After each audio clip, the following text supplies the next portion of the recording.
안녕하세요, 여러분. 저는 67 김영철입니다. 평생 경제기획원에서 국가 경제 정책을 다루는 고위 공무원으로 일하다 명예롭게 퇴직하고 이제 조용한 노후를 보내는 평범한 노인입니다. 오늘 이 자리에 선 건 제 인생을 송두리째 뒤흔든 한 여인과 15억 퇴직금에 얽힌 기가 막힌 이야기를 들려드리기 위함입니다. 영철 씨, 정말 이 방법뿐인가요? 우리가 이렇게 힘들게 함께 꿈을 꾸었는데. 그녀가 눈물을 흘리며 애원하던 모습이 눈앞에 선합니다. 불과 1년 전, 강남의 화려한 법무법인 사무실에서 제 전 재산이 담긴 통장을 그녀에게 건넸죠. 그녀는 제 손을 꼭 잡고 평생 은인으로 모시겠다며 눈물로 장밋빛 미래를 약속했어요. 하지만 지금 그녀는 구치소 유리창 너머 차가운 눈빛으로 저를 노려봅니다. 1년 사이 무슨 일이 있었던 걸까요? 모든 건 푸른 잔디가 깔린 골프장에서 시작되었습니다. 외로운 제 노년의 치밀한 덫을 놓은 악연이 그곳에서 기다리고 있었죠. 잠시 후 제 인생을 나락으로 떨어뜨리고 제 손으로 끌어내린 그녀의 이야기를 시작합니다. 끝까지 지켜봐 주세요. 구독, 좋아요, 알림 설정 부탁드립니다. 큰 힘이 됩니다. 제 이름은 김영철, 67입니다.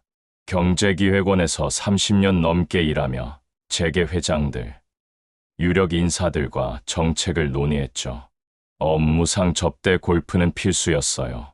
재계 거물들과 골프장에서 전략을 나누며 신뢰를 쌓는 일이 제 일상이었습니다. 젊은 시절엔 밤낮 없이 일에 매달려 아내와 딸 민주를 챙길 여유가 없었죠. 그렇게 정신없이 달리다 정년을 맞았어요. 처음 몇 달은 자유가 달콤했어요.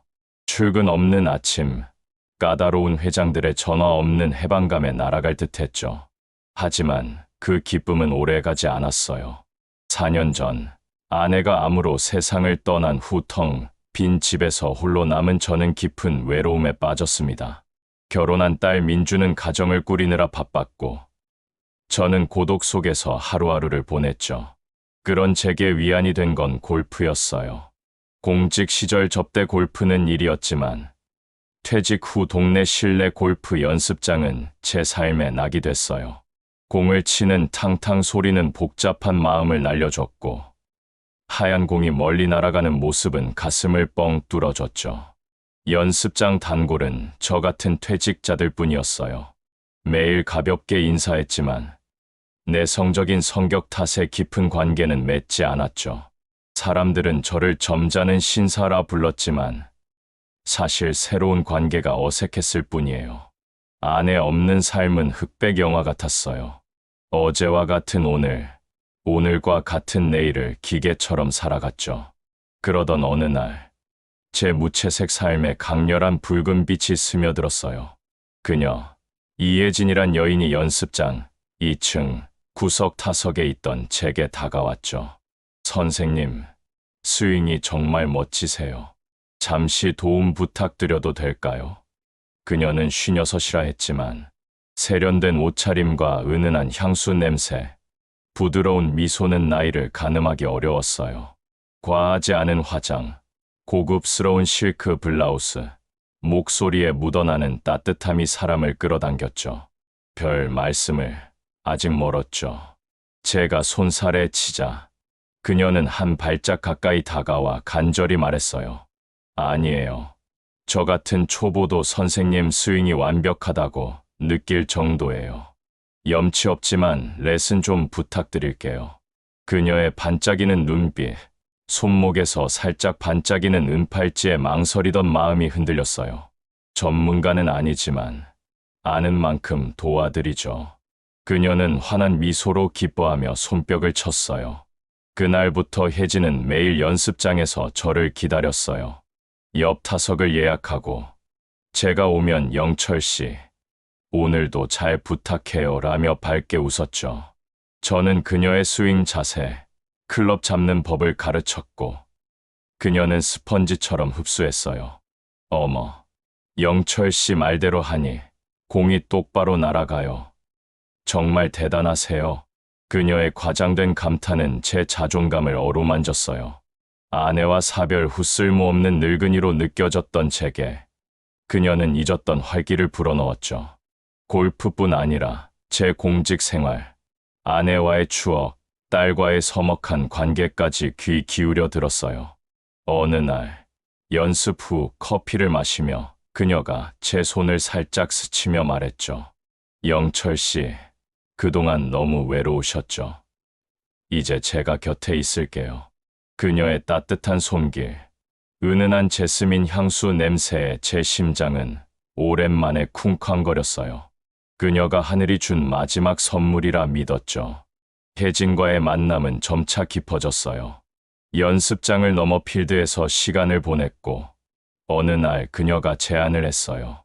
영철 씨, 오늘 좀 특별한 데이트 어때요? 그녀는 강남의 고급 호텔 라운지로 저를 데려갔죠. 조용한 재즈 선율, 은은한 조명 아래 그녀의 붉은 드레스가 촛불에 반사되며 반짝였어요. 와인을 마시며 그녀가 속삭였죠. 영철 씨, 당신이랑 있으면 시간이 너무 빨라요. 그녀의 부드러운 손이 제 팔을 스치자 억눌렸던 욕망이 불쑥 솟았어요. 그날 밤, 그녀는 저를 호텔 스위트룸으로 이끌었죠. 문이 닫히자마자 그녀의 따뜻한 숨결이 목덜미를 스쳤고 부드러운 손이 제 셔츠를 풀었어요. 영철 씨, 오늘은 그냥 우리만 생각해요. 그녀의 속삭임, 피부의 온기, 은은한 향수는 제 이성을 녹였죠. 그녀의 곡선이 달빛에 비쳤고 오랜만에 느껴보는 격정에 몸이 떨렸어요. 그 밤, 우리는 서로의 외로움을 채우듯 하나가 됐어요. 그녀의 달콤한 유혹은 제 마음과 몸을 완전히 사로잡았죠. 혜진과는 자주 호텔에서 밤을 보냈어요. 그녀는 매번 새로운 매력으로 저를 끌어당겼죠. 어느 날은 붉은 와인처럼 관능적인 드레스를 입고 또 어느 날은 부드러운 실크 잠옷 차림으로 저를 맞았어요. 그녀의 손길은 언제나 교묘하게 제 욕망을 부추겼고 영철 씨, 당신만 있으면 난 행복해요라는 말은 제 심장을 녹였죠. 우리는 필드에서 골프를 치고 고급 레스토랑에서 식사하며 연인처럼 시간을 보냈어요. 그녀는 제 메마른 삶의 단비 같았어요. 옷차림에 신경 쓰고 젊은이들이 찾는 레스토랑도 다녔죠. 주변에선 제 얼굴이 밝아졌다며 좋은 일이 있냐 물었지만 저는 그저 운동덕이라 둘러댔어요. 혜진은 제 모든 걸 받아줬어요. 아내에 대한 그리움, 딸과의 거리감, 퇴직 후 공허함까지. 이제 혼자가 아니에요. 제가 든든한 버팀목이 될게요. 그녀의 말에 저는 그녀와의 미래를 꿈꿨죠. 그러던 어느 날 저녁, 호텔 스위트룸에서 와인을 마시던 그녀가 조심스레 말을 꺼냈어요.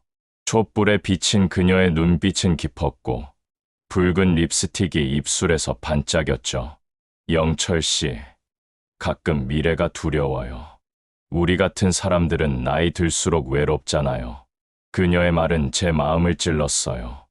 혜진 씨, 내가 있잖아요. 제가 위로하자 그녀가 손을 잡으며 말했죠. 실은 오랫동안 구상한 사업이 있어요. 프리미엄 실버타운이죠. 그녀는 가방에서 두툼한 서류를 꺼냈어요. 고급 골프장, 스파, 최첨단 의료시설을 갖춘 실버타운 조감도가 눈부셨죠. 우리가 이곳 주인이 되어 매일 골프 치고 와인을 마시며 행복한 노후를 보내는 거예요. 그녀의 목소리는 설득력으로 가득했고 손끝이 제 팔을 스치며 떨림을 전했어요. 그녀가 그린 미래는 꿈 같았어요. 평생 신중했던 저는 망설였죠. 사업은 낯선 세계였어요. 급할 것 없으니 생각해 볼게요. 그녀는 실망 없이 미소 지으며 영철 씨 성격 알죠? 제 꿈을 함께 그리고 싶었을 뿐이에요 라고 했죠. 이후 그녀는 투자 얘기를 직접 꺼내지 않고 사업 부지를 보여주거나 유명 건축가와의 미팅을 과시했어요.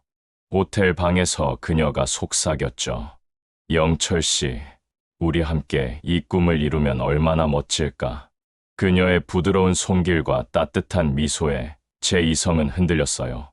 기회를 놓치면 평생 후회할 것 같았죠. 딸 민주에게 이 소식을 알리고 싶었어요. 주말, 딸 내외와 손자가 온자리에서 말했어요. 민주야, 아버지가 요즘 만나는 분과 큰 사업을 시작하려 해. 사업 계획서를 펼치며 열정적으로 설명했지만 딸의 표정이 굳었어요. 아버지, 투자금이 얼마죠? 퇴직금 15억 전부야. 딸이 소리쳤죠. 제정신이세요? 만난 지 몇 달 안 된 사람 말만 믿고 전 재산을? 딸은 사업 계획서가 가짜 같다고 사기 수법이라며 반대했어요. 내가 알아보고 결정한 거야. 화가 난 저는 딸을 다그쳤고 딸은 나중에 후회해도 저 찾지 마세요라며 집을 나갔어요. 딸과의 다툼은 제 결심을 굳혔죠. 다음 날 혜진에게 투자 결정했다고 알렸어요. 그녀는 감격하며 절대 후회 안 할게요라며 강남의 법무법인 사무실에서 만나자 했죠. 약속 날 통장과 도장을 챙겨갔어요. 화려한 사무실에서 변호사라는 남자가 서류를 설명했지만 빼곡한 글씨는 눈에 안 들어왔어요. 혜진의 믿음직한 눈빛, 손을 잡아주는 따뜻함에 모든 게 순조롭다고 믿었죠. 15억을 송금하자 그녀는 눈물을 흘리며 영철 씨, 이 은혜 평생 잊지 않을게요. 우리가 주인이에요라며 안겼어요. 그녀의 부드러운 품, 제스민 향수는 제 결정을 확신하게 했죠. 그날 고급 일식집에서 자축 파티를 했어요. 그녀가 선물한 명품 지갑을 받으며 저는 딸의 반대를 무릅쓴 선택이 옳았다고 뿌듯해했죠. 처음 며칠은 꿈 같았어요. 혜진은 매일 사업 진행 상황을 속삭이듯 전했죠. 호텔 방에서 그녀가 내 품에 안겨 곧 우리 꿈이 현실이 될 거예요라고 할 때 미래가 밝게 느껴졌어요. 하지만 일주일 뒤 연락이 뜸해졌어요. 전화하면 미팅 중이에요라며 끊었고 필드 약속도 피했죠. 그녀의 목소리는 차가워졌고 짜증 섞인 반응의 불안감이 커졌어요. 딸의 경고가 떠올랐죠. 결국 법무법인 사무실을 찾았지만 문은 잠겨 있고 임대 팻말만 붙어 있었어요. 빌딩 관리인은 한 달 임대였다고 했죠. 하늘이 무너졌어요. 혜진의 전화는 꺼져 있었고 모든 게 사기극이었음을 깨달았죠. 15억, 제 인생 전부가 연기처럼 사라졌어요. 며칠간 술로 악몽을 달랬지만 그녀의 달콤한 속삭임과 따뜻한 손길의 속은 배신감에 무너졌어요. 그러던 어느 날, 딸 민주가 집에 왔어요. 엉망인 제 모습을 보고 조용히 물었죠. 아버지, 무슨 일이세요? 저는 통곡하며 모든 걸 털어놨죠. 딸은 화내지 않고 저를 안으며 왜 진작 말씀 안 하셨어요? 그 여자를 잡아야죠라고 했어요. 딸의 위로는 절망 속 한 줄기 빛이었죠. 우리는 복수를 다짐했어요. 경찰 신고는 했지만 혜진 본명 최수연은 가명과 대포 통장을 썼기에 수사는 어려웠죠. 딸이 사설 탐정을 고용했고 저는 혜진의 말투, 호텔에서의 모습, 선물한 지갑을 증거로 줬어요. 탐정은 지갑의 고유 번호로 판매처를 추적했고 딸은 사기 피해자 커뮤니티에서 비슷한 사례를 찾았죠. 최수연은 부유한 중년 남성을 노리는 상습 사기꾼이었어요. 골프장과 호텔을 무대로 달콤한 유혹과 감탄사로 환심을 산 뒤 실버타운 투자로 돈을 뜯었죠. 탐정은 그녀가 고급 골프장에서 새 타깃을 물색 중임을 포착했어요. 우아한 미소, 레슨 요청, 감탄사 똑같은 수법이었죠. 우리는 그녀가 새 피해자에게 20억을 뜯으려는 순간을 덮치기로 했어요. 새 피해자 사업가 정 씨와 협력해 위조, 잔고 증명서를 준비하고 사무실에 녹음기와 카메라를 숨겼죠. 결전의 날, 제가 사무실에 들어서자 최수연의 얼굴이 하얗게 질렸어요. 영철 씨, 여긴 어쩐 일이세요? 그녀가 억지 미소를 지었죠. 저는 지갑을 테이블에 던지며 말했어요. 최수연 씨, 이 연극은 끝났어요. 그녀의 과거 사기 자료를 펼치자 그녀는 도망치려 했지만 경찰이 들이닥쳤어요. 내가 당신을 얼마나 사랑했는데. 그녀가 악쓰자 저는 차갑게 답했죠. 당신의 사랑은 감옥에서나 즐기세요. 그녀와 공범들은 체포됐고 중형을 선고받았어요. 돈 일부만 환수됐지만 저는 제 존엄성과 딸과의 신뢰를 되찾았죠. 아내의 묘 앞에서 용서를 빌며 모든 걸 고백했어요. 당신이 남긴 유산을 어리석게 잃을 뻔했어. 하지만 이제 제자리로 돌려놨소. 딸과는 더 가까워졌고 주말마다 손자와 웃으며 보내는 일상이 행복입니다.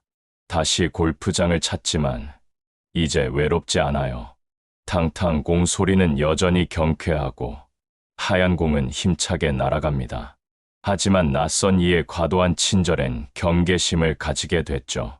제 이야기가 외로움이 판단을 흐릴 수 있음을, 가족이 가장 든든한 버팀목임을 알리는 경종이 되길 바랍니다. 새로운 인연을 조심히 살펴보고 가족을 믿으세요. 이 비싼 교훈을 여러분이 되풀이하지 않기를 진심으로 바랍니다.